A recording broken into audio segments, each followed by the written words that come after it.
Now let's see how to create a bullet list in Jupyter Notebook. So let me create a heading bullet list. I'll convert it as a markdown. Now again, all this bullet list, I'm going to create it in the markdown. Right? So to create the first bullet list, given hyphen space item 1 hyphen space item 2, right? So I'm giving item 2. Right? So if I want to create a sub item again, give hyphen, give space and sub item here, right? So and I'm just going to run this. You can see how giving a hyphen space has created it as a bullet list, and giving a double indentation and giving a hyphen creates it as a sub bullet list, right? So this is how it should be, right? So if there is another way, right? So if I'm going to create another way to create a bullet list is just creating in star, right? So another way to create a bullet list, right? So if I give a star, so this will again create it as a bullet list, right? So this is very much essential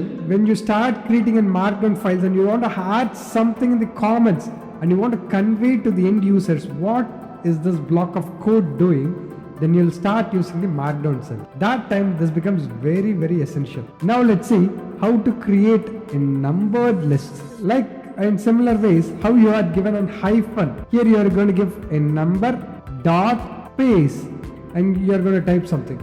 So for example, I'm going to give it as a first step, 2 dot second step, 3 dot third step, escape, M will make it as a markdown.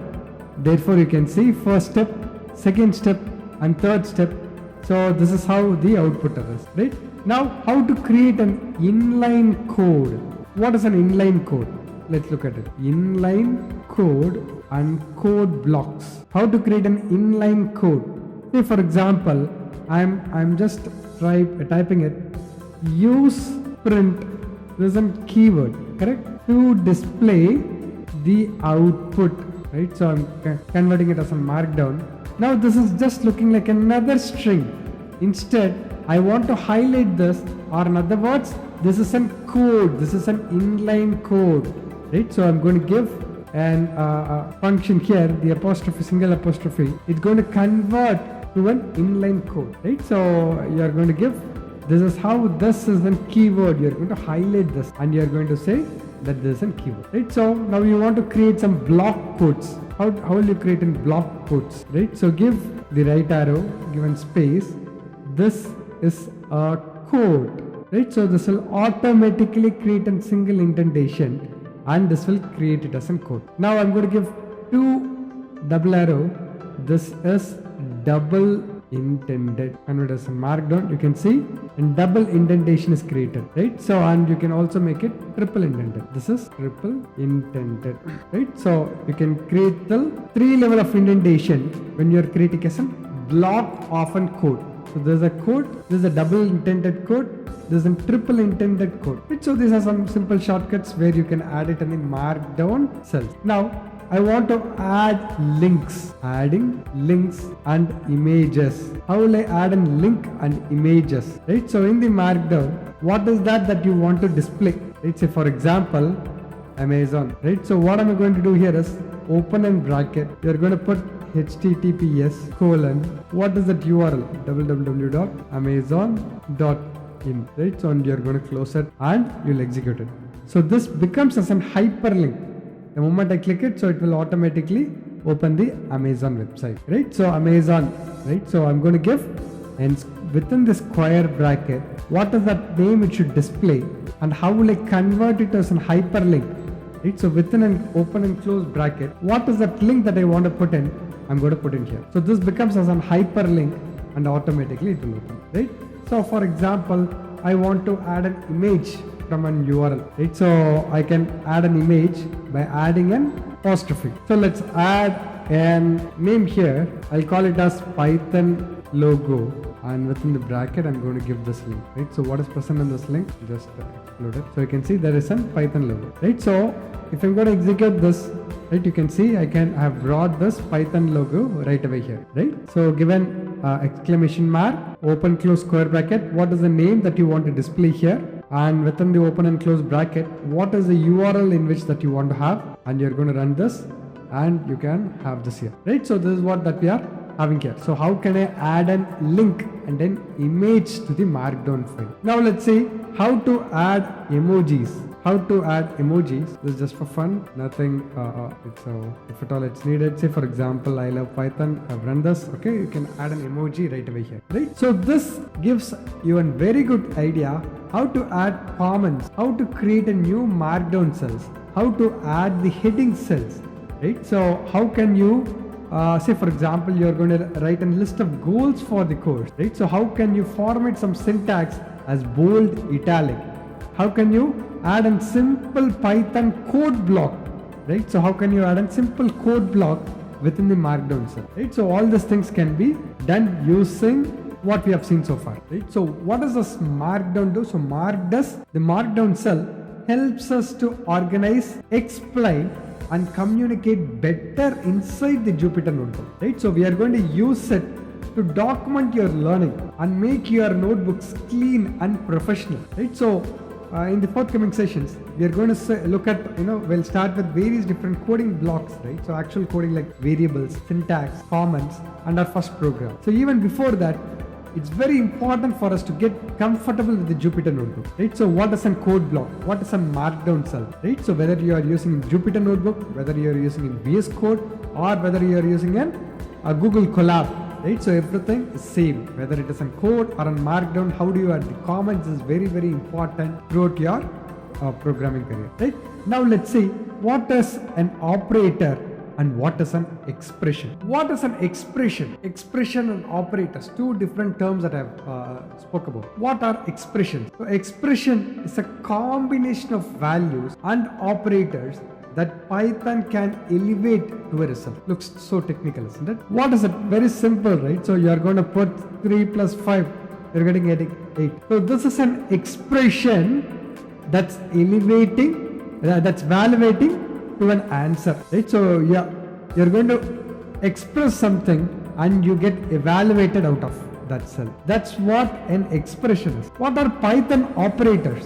We have the classical arithmetic operators from our high school concepts, right? So we have addition, subtraction, multiplication, right? So I have all the things added here, right? So you can see that there are various different operators: the addition, the subtraction, multiplication, division, lower division, modulus, exponential, right? So all these things can be added here. I don't want to get too much into it, just the addition. I've also given the examples here, right? So all the basic arithmetic operations can be performed in Python, right? So 5 minus 3, right? So you're going to do and 10 by 2, right? So you can see all the basic operations, the arithmetic operations can be performed in the Jupyter Notebook. So these are called as arithmetic operators, right? So this plus, minus, star, so this division.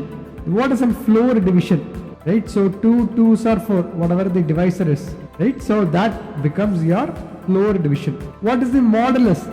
The remainder, 5 mod 2, 2 2s are 4, right? So this becomes your divisor, 1 is your remainder. That's what your modulus is. What is an exponential? 2 star 3, it is nothing but 2 to the power 3. 2 2s are 4, 4 2s are 8. That is 2 to the power 2 cube, right? So 2 to the power 3 is what? The exponential is, right? So that's what we are doing here. And we have the classic assignment operator. What does this assignment operator do? It is used to assign or update a value. I'm giving x is equal to 5. So what does it mean? I'm assigning value 5 to this variable x. X is a variable. I'm using an assignment operator is equal to, right? So I'm assigning value 5 to this variable x. That's what this assignment operator is. Now how will I run this? Control plus enter or shift plus enter. Now I'm again going to give x plus equal to 2. So what does it do? X is equal to x plus 2. So x has this value 5. Now x plus 2 is 7. Now let's print x. So 7. Right, so that's what it is present in this variable x. Now again I can give x minus equal to 1. Now let's print x. Take a moment, pass. What will happen here? X is equal to x minus 1. 7 minus 1. So 6 should be printed here, right? So that's what this assignment operators are, right? So similarly, when I give x star is equal to 3 is nothing but x is equal to x star 3, right? So if I give slash is equal to x is equal to x by 2, right? So let's try that alone. X is equal to x slash is equal to print x. So what does it mean? X is equal to x by 2, 6 by 2. Now let's run this, is 3. So that is what is present here in this assignment operator, right? So that's what this assignment operators are. So I've given all the assignment operators, given some examples, and what is the meaning to this assignment operator. Now what is a comparison operator? Now I need to compare, right? So these are the conditions. So these are used in conditions and if else statements. If x is double equal to 5, true or false.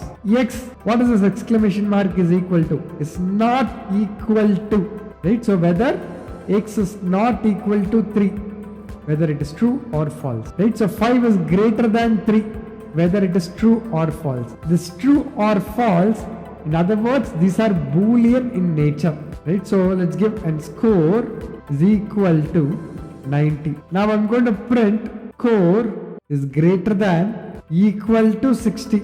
If I'm going to run this, this will return me a Boolean output, right? So this is not a string, rather this is Boolean. True or false is a Boolean data type, right? So this will return me in Boolean output, right? So that's what here we are doing, is double equal to whether x double equal to 5, right? So 5 double equal to 5, this will result me in true. Not equal to 5, not equal to 3, it's again true. Greater than 5 is greater than 3, this is true. What is less than 5 less than 3 is false.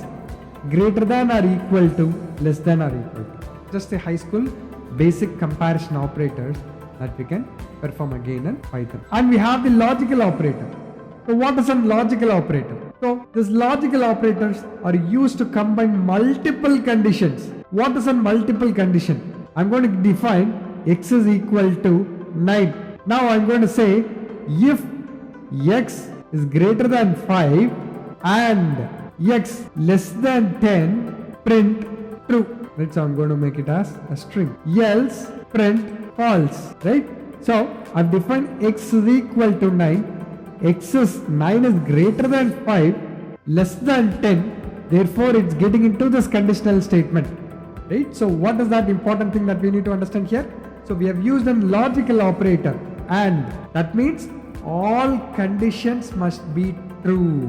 What are the all conditions? The first condition and second condition both must be true. Now second one, let's say x is equal to 4, right? So if x is greater than 5 or x less than 10, again let's copy the same code block here, right? So now let's run this, right? So again it's giving me in true.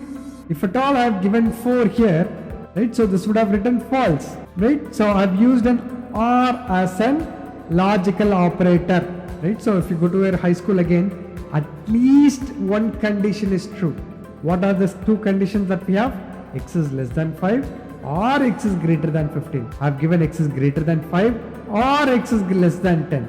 Either one of this condition, x is 4 here, this is not true, x is less than 10, this becomes true, so this or is working fine and returning me in true. What does this not? This reverses and condition. What is reversing and condition, right? So x is 4, let it remain 4, not x greater than 10. So what should be the output? It is supposed to be false. Is x greater than 10? No, it is rather less than 10. Whatever the output is, this not will reverse it. If it is false, it will make it as true. If it is true, this will make it as false. So that is what the nature of not. Reversing a condition is what it is doing, right? So and at last, we'll also look at this membership operator. So what is a membership operator? In and not in, right? So whether, let's print yes in Sarvesh, right? So yes, in Sarvesh, whether a letter, a character is present in a string, right? So again, print, let's copy paste the same thing, not in, not space in, right? So you can see the moment I've given in space, this has become green in color. So what happens when it is on green in color? These are reserved keywords. You cannot use this to store any variables. These are reserved keywords. Now if I'm going to run this will show it as false, because whenever I put this not, this will reverse this output. It is actually present, right? So when I give not in, this will reverse the output. Right? That's what this membership operator does, right? So we have seen the different operators and what is an expression, what is an operators, and we have also seen how to add quotes, bullets, and numbered list in this session. Right? So in the forthcoming session, let's continue with this order of precedence and few other concepts. Thank you.